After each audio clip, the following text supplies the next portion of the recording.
नमस्कार, आप लोगों का द बिहार प्लस पर स्वागत है। देखिए, लोकसभा चुनाव का बिगुल बज गया है और बिहार में पहले चरण में 4 सीटों पर चुनाव होने जा रहा है, जिसको लेकर तमाम पार्टी तैयारी में लग गए हैं। वहीं जो उम्मीदवार हैं, संभावित उम्मीदवार हैं, वो जमकर मेहनत भी कर रहे हैं।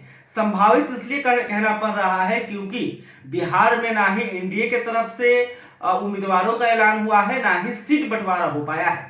वही महागठबंधन में भी यही हाल है, वहां पे भी सीटों का बंटवारा नहीं हुआ है, ना ही उम्मीदवारों के नामों का ऐलान हुआ है। तो 4 लोकसभा सीट है, औरंगाबाद, गया, नवादा और जमुई। इन 4 लोकसभा सीटों पर 19 अप्रैल को वोट डाले जाएंगे। लेकिन उससे पहले हम आपको बताने जा रहे हैं कि आखिर इन 4 लोकसभा क्षेत्रों में क्या हालचाल है, एनडीए के तरफ से कौन पार्टी यहां पर चुनाव लड़ सकती है और किसे उम्मीदवार बनाया जा सकता है, महागठबंधन की तरफ से कौन ताल ठोकेगा और महागठबंधन किसे अपना उम्मीदवार बनाएगी, यह भी आपको बताएंगे। साथ में ये भी आपको बताएंगे कि यहाँ का जातीय समीकरण क्या है और माहौल, इनका इतिहास क्या कुछ रहा है। तो सबसे पहले हम औरंगाबाद की बात कर लेते हैं, बिहार का जिसे चित्तौड़गढ़ कहा जाता है। चित्तौड़गढ़ इसलिए कहा जाता है कि औरंगाबाद से आज तक राजपूत जाति के ही नेता सांसद बनते रहे हैं, यानी कि कोई भी पार्टी हो, लेकिन जीतते जो है जो राजपूत जाति के ही लोग यहाँ से जीत कर आते हैं। तो औरंगाबाद की बात करें तो अभी यहाँ के वर्तमान सांसद जो है बीजेपी के सुशील कुमार सिंह है, और सुशील कुमार सिंह लगातार 4 बार से यहाँ पर सांसद बनते आए हैं। जनता दल यानी कि नीतीश कुमार की जो पूर्व पार्टी है, उससे भी यहाँ पे वो सांसद रहे हैं।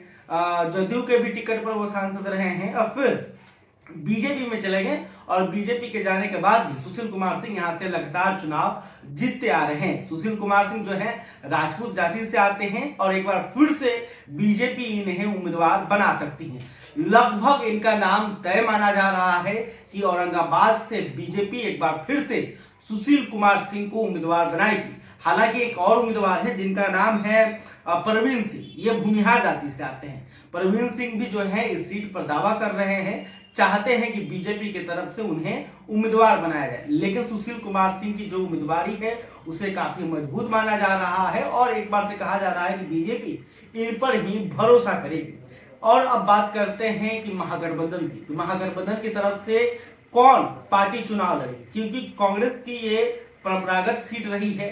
कांग्रेस लगातार यहाँ से अपना उम्मीदवार देती रही है और कांग्रेस का एक जमाने में औरंगाबाद गढ़ हुआ करता था, जब यहाँ से सत्येंद्र नारायण सिन्हा जैसे नेता चुनाव जीत कर आते थे, जो कि अनुग्रह नारायण, जो कि बिहार के पहले डिप्टी सीएम थे, उनके बेटे हैं सत्येंद्र नारायण सिन्हा, जो बाद में बिहार के मुख्यमंत्री भी बने। और सत्येंद्र सिन्हा के जो बेटे हैं वो है निखिल कुमार। निखिल कुमार भी यहाँ कांग्रेस के टिकट पर कई दफे सांसद रह चुके हैं, लेकिन पिछली बार यह जो महागठबंधन की तरफ से उन्हें सीट यहाँ से उम्मीदवार नहीं बनाया गया था, क्योंकि हम पार्टी उस वक्त महागठबंधन में थी और हमने यहाँ पर किसी अन्य को उम्मीदवार बनाया था। लेकिन अब हिंदुस्तानी आवाम मोर्चा जो है एनडीए के साथ है और यह सीट पर कांग्रेस पूरी तरह से दावा कर रही है। तो कांग्रेस की तरफ से जो नाम चल रहे हैं उनमें पहला नाम निखिल कुमार का है कि निखिल कुमार को उम्मीदवार कांग्रेस बना सकती है।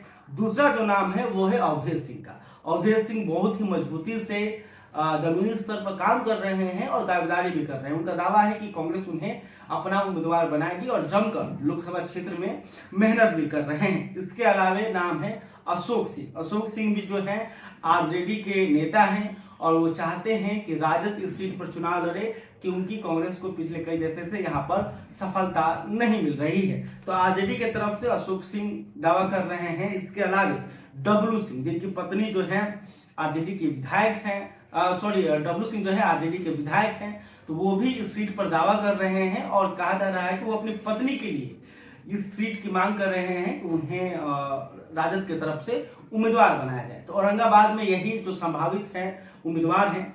इसके अलावा अगर औरंगाबाद की जातीय समीकरण की बात करें कि जिसे चित्तौड़गढ़ कहा जाता है, तो यहाँ पर किस जाति की संख्या अधिक है, तो सबसे अधिक यहाँ पर यादव जाति के मतदाता है, जिनकी संख्या करीब 15% है। दूसरे नंबर पर राजपूत, जिनके ही सांसद बनते आए हैं, इनकी संख्या यहाँ पर करीब 12% है। इसके अलावे मुसलमानों की संख्या यहाँ पर करीब 11% है।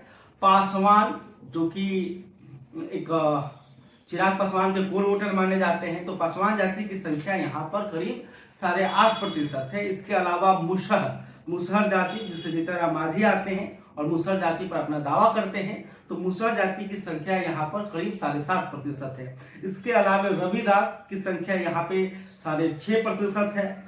कुशवाहा की संख्या यहाँ पे करीब 5.7% है। भूमिहार जाति की संख्या 2.5% है। ब्राह्मण भी 2.5 और बनिया भी 2.5। तो यहाँ पे जातीय हिसाब किताब में देखिएगा तो एनडीए का पाला थोड़ा सा भारी है, क्योंकि राजपूत एनडीए की तरफ जाएंगे, पासवान चिराग पासवान के कारण एनडीए के पक्ष में रहते हैं। मुसहर जो पिछली बार महागठबंधन की तरफ वोट किए थे, क्योंकि जीतनराम मांझी ने यहाँ पर अपना उम्मीदवार दिया था, लेकिन अब मांझी जो है एनडीए के पक्ष में है, तो अधिकांश मुसहर का जो वोट है वो एनडीए की तरफ जा सकता है। इसके अलावा रविदास यहाँ वोट जो है बिखर जाता है, क्योंकि बसपा भी अपना उम्मीदवार उतारती है और कुछ वोट महागठबंधन में जाता है और कुछ एनडीए के पक्ष में जाता है। कुशवाहा नीतीश कुमार के कोर वोटर माने जाते हैं, लघु समीकरण में कुशवाहा आते हैं, तो ये भी अधिकांश जो इनके वोटर हैं वो एनडीए के पक्ष में जा सकते हैं। भूमिहार, ब्राह्मण, बनिया ये तीनों बीजेपी के कोर वोटर माने जाते हैं, तो इसलिए यहाँ पर थोड़ा सा एनडीए का पलड़ा भारी रहा है। हालांकि सुशील कुमार सिंह को लेकर एंटी कमबेसी का भी माहौल है, क्योंकि वो लगातार सांसद बन रहे हैं, तो कुछ ना कुछ लोगों को नाराजगी है। हालांकि सुशील कुमार सिंह इस नाराजगी को कैसे दूर कर पाते हैं, या फिर प्रधानमंत्री नरेंद्र मोदी के चेहरे पर यहाँ पर वोटिंग होगी, यह एक बड़ा सवाल है। खैर, अभी तक आपने हमारे चैनल को सब्सक्राइब नहीं तुरंत करो। इस खबर को लेकर आप क्या सोचते हैं कमेंट करके बताइएगा। वीडियो फेसबुक पर देख रहे हैं तो हमारे पेज को भी लाइक करिए। अगले वीडियो में हम लोग जो है गया की बात करेंगे, तो लगातार चारों लोकसभा सीटों का हालचाल हम अपने चैनल पर आपको जरूर बताएंगे। धन्यवाद।